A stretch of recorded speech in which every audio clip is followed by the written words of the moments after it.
Halklarına selam dostlar, sinirimi virgin ben және бүгінгі видеода біз деген не үшін 2 ай бойы видео түсірмей кеткенімді айтатын боламын. Ал егер де сіздерге видео қызық болса, лайк басып каналға тіркелуді ұмытпаңыздар. Ал кеттік видеоға.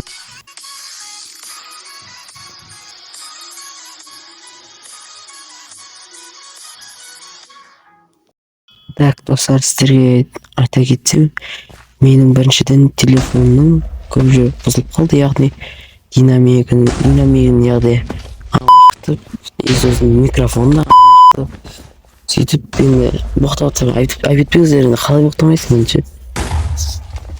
Енді сіздерге сөйтіп видео түсірейін десем, енді біраз сосын арасында стресс болды, ашуландым, агрессивке ұшырадым, сондай нәрсе болды. Егер соны несейін десем, телефонды жөндетейін десем, алдым сұрап тұр, сосын сұрағаннан кейін менің телефоным ескі болғаннан кейін, яғни өзіме ұнамағаннан кейін ата-анама айттым, мен телефонды істетпей-ақ қояйын дедім.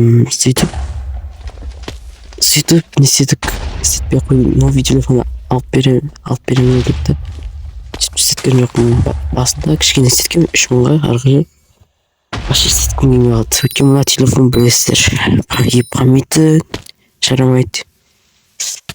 Мен әйтеуір неше жылға шыдап келген терминатордың телефоны ма, короче, мусор тастау керек телефон ғой. Сіздерге айтатыным, Xiaomi компаниясының Redmi деген телефонды жыламаңыздар ешқашанда. Егер де алғыларыңыз келсе, Oppo мен Poco, сосын Realme деген телефондар алсаңыздар болады. Xiaomi компаниясының басқа Redmi деген телефонға вообще жыламаңыздар. Айтайын, тез бұзылады, тез құриды, не стоит. Кейбірлері бір ай бойы немесе бір апта болмай тұрып телефоннан айырылып, телефон істемей қалғандар бар.